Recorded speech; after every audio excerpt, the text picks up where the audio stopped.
This was so hard to keep a secret. So I was recording my SnowRunner Season 10 videos, and I didn't know the game title or what the game was about, but I knew something MudRunner related or SnowRunner related was going to be announced at Gamescom, and that I was going to see that game in action at Gamescom. And that's what's happened. I've seen Expeditions in action in front of me. I actually got to play it as well. So I got to play the second mission on Arizona, and we will touch on that in a second.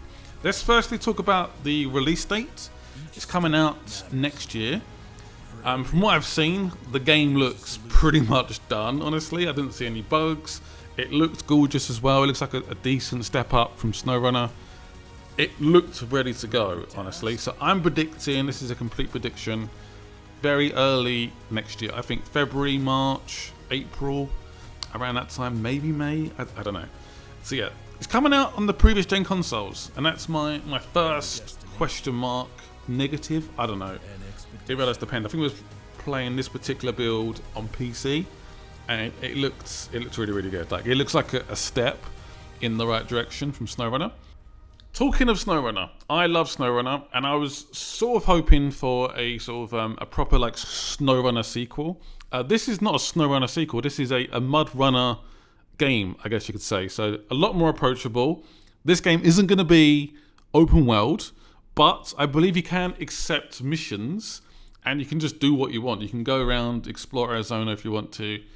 There's nothing stopping you from doing that, but there's no real need to do that. So the missions are locked in. You do that objective, and I believe the game will just end. Like, you've done the mission, on to the next one, as far as I could tell. So it's definitely mission-based. So the mission we saw, we could select the vehicle. We could select how many drivers we wanted, how many tools and gadgets we needed as well. So we went with anchors as our gadget of choice. But there's different gadgets you can select from, such as the camera drone. Actually, I think we took the camera drone as well. So the camera drone is really useful for plotting those points. Yes, the map is very useful, but it's not 3D. So you get like a really 3D, real looking perspective, I guess, on the surroundings, and that's where the camera drone is very useful, looking for that best path. You have metal detectors. You have eco sounders, which is basically a way to work out the depth of the water. So I feel like water is going to be a bigger factor. So maybe you have to go a certain route across the water to get across safely. Obviously, it depends on the vehicle. Tire pressures were very interesting. So this is brand new. It was really cool seeing the car just plummet. Just like it slammed itself. So the lower pressures, I believed, improved the grip over rocky surfaces. But if you leave low pressure on for too long, you'll start to damage the tyres. So a little bit of a balancing act there. Very important to look after your tyres, of course. But yeah, that was really cool to see the car just go, poof, just slam. It's really cool. I loved it. It also looked like the car was maybe struggling a bit more on the rocks. I don't know. I wasn't playing it myself, but he was struggling to sort of go up the rocks, where in SnowRunner, I feel like I would just slam over them and it'd be fine. And this is where the anchors come in as well. This is definitely more of an approachable tool. So basically what happens, the winch, obviously, we know how important the winch is to save your vehicle if it gets stuck. But in a desert like Arizona, there's not many winch locations to attach to.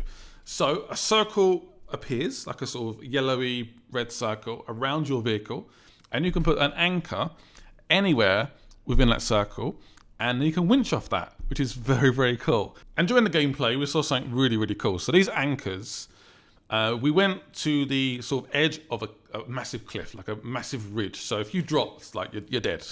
We put an anchor down, we attached it to the rear of the vehicle, and we proceeded to go forward off this ledge and just scoot down it. like literally vertical. It was really cool to see. A little bit fictional, and that wouldn't realistically happen. It was like a sort of James Bond, Tom Cruise situation. But I can see it being really cool just as a quick way to get down.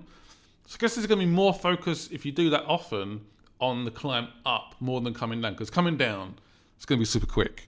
Is there a risk to doing that? I don't know. He did it with taking no damage, and he was completely fine. But yeah, that was Expedition. I am just so excited to eventually play this game. I mean, I did play it for a little bit.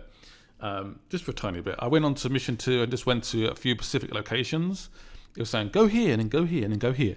Yeah, there seems to be a lot to this. So you're working for like a science company, I believe. So you're doing lots of expeditions to find clues, metal, and dig sites, and it should be quite interesting. But again, I'm going to miss the whole like open world. The towers going to what are they called? Watchtowers? I just forgot the name of them. But you know those towers where you reveal the map a little bit.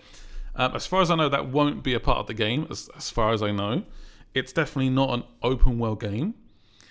Which, yeah, I don't know. I'm still really excited for this game. As you guys know, I love MudRunner, I love SnowRunner. But yeah, I am going to miss the SnowRunner open world vibes. So, 2 negatives. I feel like we should abandon last gen now, personally. So it's coming out on PS4. Is it coming out on Xbox One as well?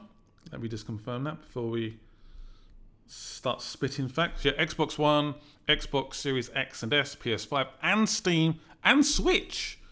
This game's going to be on Switch. I've just seen that. Wow, okay. The physics felt pretty similar to SnowRunner. So if you're hoping for a completely different take on the physics, I think SnowRunner was honestly pretty good. So yeah, it was pretty much similar.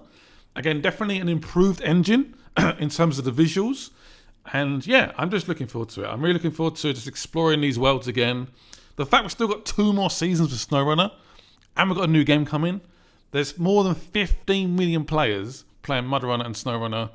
That's an incredible number.